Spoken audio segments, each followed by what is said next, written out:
Good evening, you're watching News Mongolian Beyond. I'm your host, Tanner Gambatar. And for our top stories, Budget Bill 2023 discussion was held. Discussions were held on the establishment of a dry port in Mongolia. 1.4 billion MNT funding will be provided from the Billion MNT Fund. And for the news, stay tuned.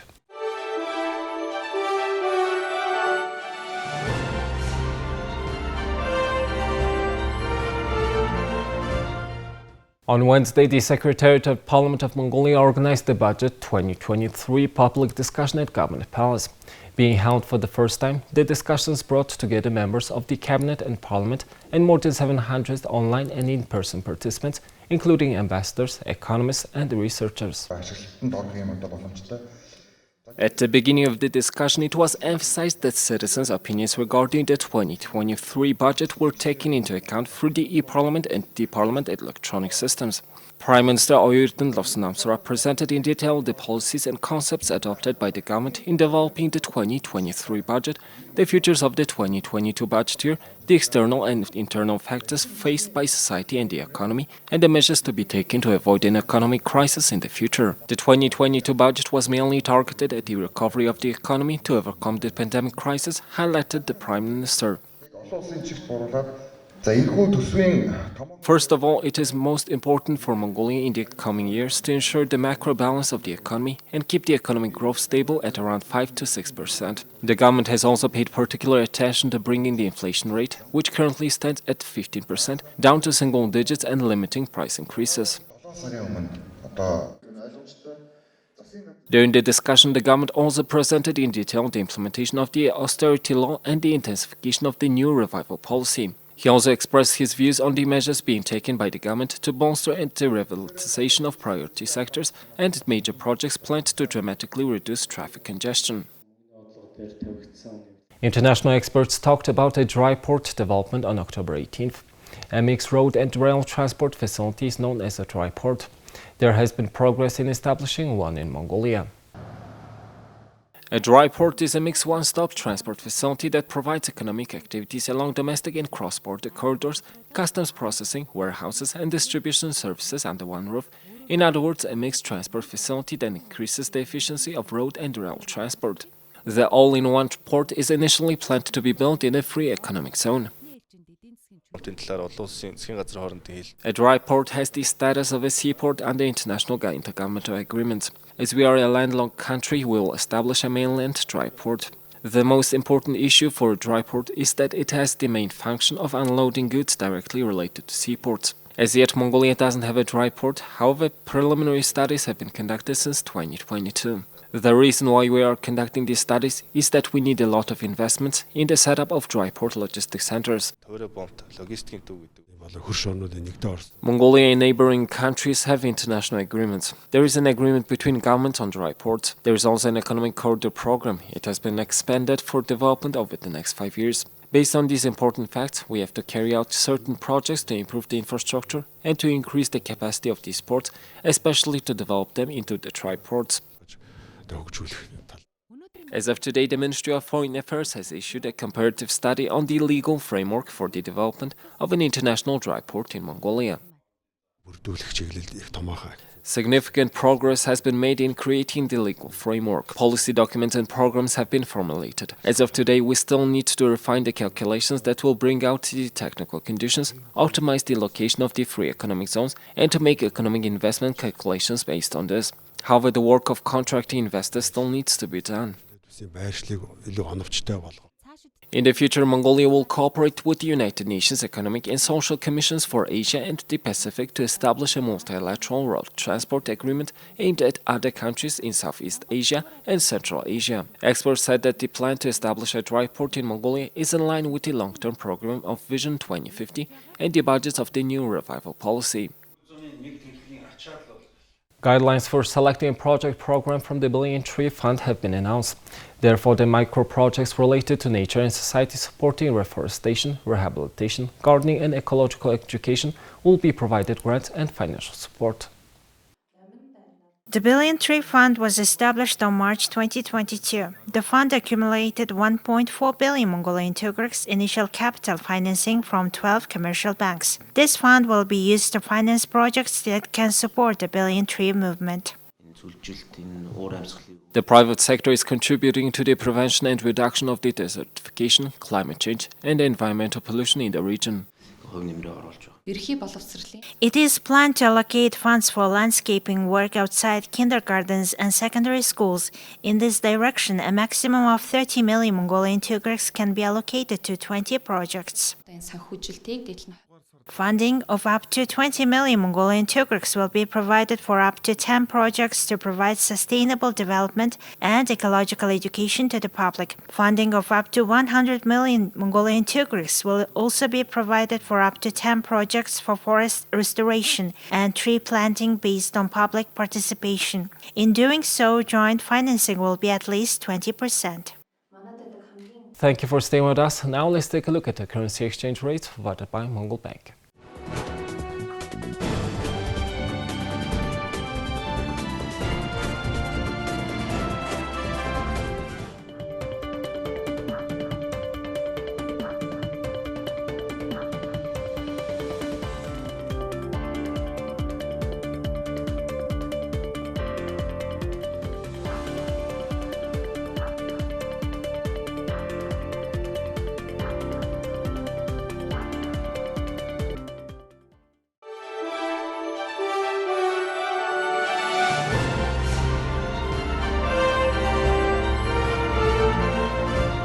Here's the international news from our partner agencies.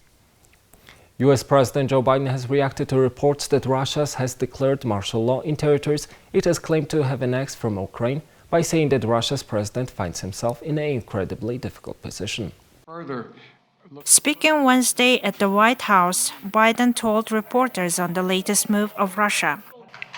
I think that Vladimir Putin finds himself in an incredibly difficult position. And what it reflects to me is it seems his only tool available to him is to brutalize individual citizens in Ukraine, Ukrainian citizens, to try to intimidate them into capitulating.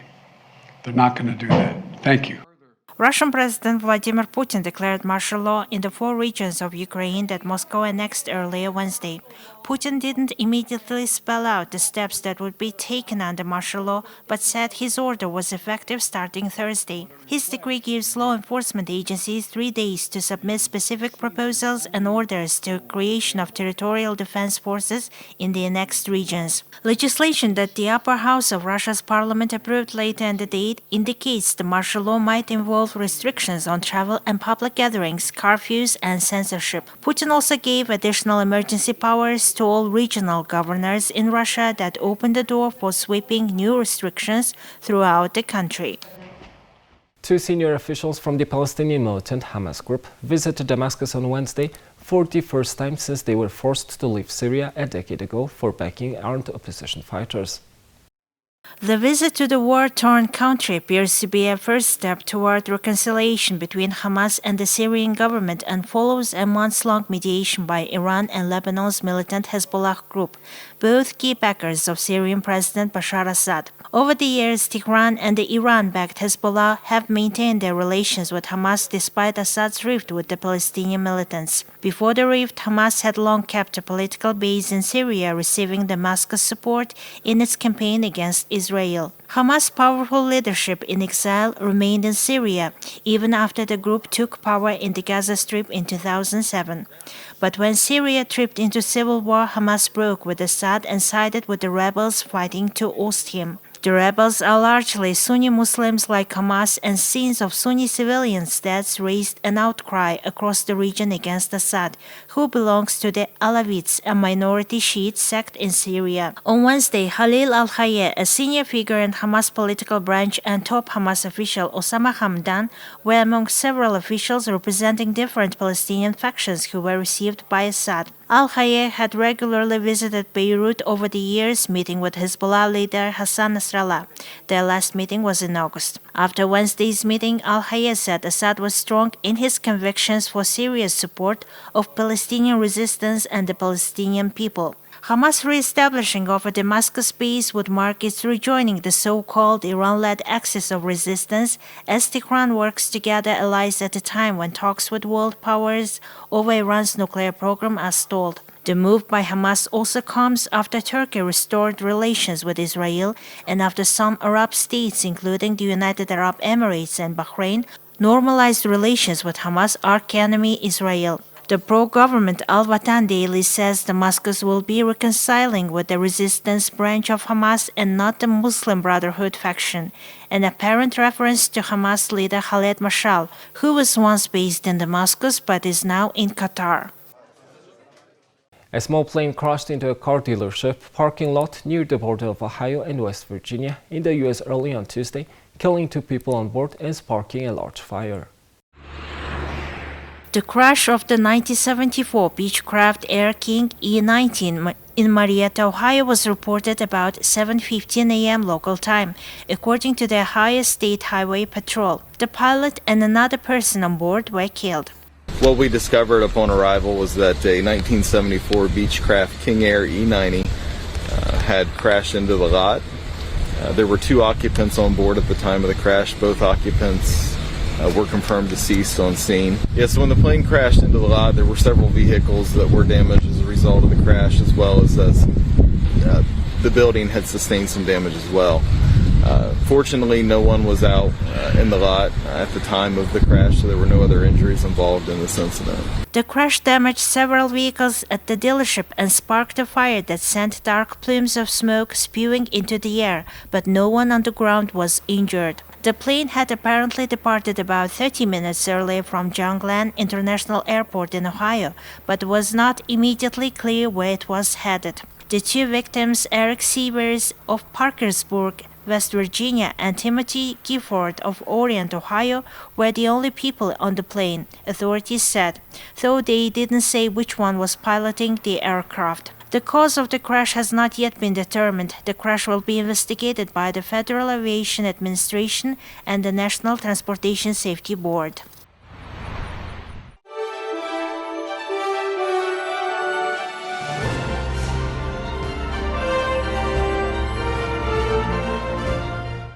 Now let's take a look at our regular feature on sports.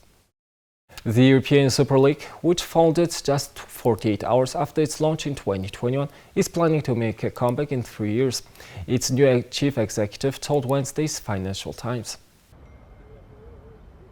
German television executive Bernd Rehard said that the new formats were being explored and that he hoped to have active and extended dialogue across soccer in order to find a new solution. In April last year, 12 of Europe's biggest and most successful clubs announced their intention to break away from the current UEFA competition format and create their very own Super League. The proposal, which essentially created a closed shop for the most financially powerful clubs, triggered fury from fans who vehemently criticized the plans. Many claimed it was a power grab intended to guarantee the club's status and revenue, which some of them weren't currently earning from their performances on the pitch. The response forced Manchester United, Liverpool, Manchester City, Chelsea, Tottenham Hotspur, Arsenal, AC Milan, Inter Milan and Atletico Madrid to pull out, but Real Madrid, Barcelona and Juventus have remained active members. A22 Sports Management, the organization now representing the 3 remaining clubs, believes a relaunch for the 2024-2025 season is a reasonable expectation. Real Madrid president Florentino Perez, one of the main architects of the proposed European Super League, recently said European football was sick and that changes are needed to stop younger fans drifting away from the sport. He also pointed to how infrequently top teams in football face each other and said midweek European competition should offer fans matches between the strongest teams and with the best players in the world throughout the year. In a statement posted by A22, Barcelona's president Juan Laporta said his club was committed to create an open competition within the new structure. Meanwhile, Juventus chairman Andrea Agnelli said the overall goal is to put fans and the footballers, the sons of the most beautiful sport in the world, back at the center of this industry. Previously, UEFA President Alexander Safarins has said the shameless plans for a new Super League were akin to taking football hostage. Qatar World Cup 2022 organizers discussed security plans and the availability of alcoholic drinks during a news conference in Doha on Monday, with just over a month to go until the start of the tournament. An international police coordination center will be formed of security personnel from around the world, which will help to support and police fans traveling from overseas. Name of the program now is IPCC, International Police Coordination Center. And basically, this is not a foreign concept. Many major events house a central sort of place where you have international policing units in the same place, working together, coordinating together, because obviously you have fans from all over the world that are going to be descending on Qatar during the World Cup. And it makes sense to have policing units, especially from those countries where fans will be coming here. It's available now, obviously, in Qatar also in licensed premises, and that will continue. Some of the additional fan zones and fan activities, it's also available. The FIFA Fan Festival, for example, and also at the stadiums. So at the stadiums we have our sponsor Budweiser. We will have Budweiser, alcoholic Budweiser and Budweiser Zero available outside the stadium within the perimeter, and then within the bowl of the perimeter will be Budweiser Zero available, as is the case, in many countries around the world inside stadiums. And despite Qatar's anti-alcohol laws, supporters from other countries will be able to indulge during the tournaments inside the perimeters of World Cup stadia, at licensed premises and inside fan zones. Here's the weather forecast of world's major cities.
Well, that's all for today, and thank you for staying with us.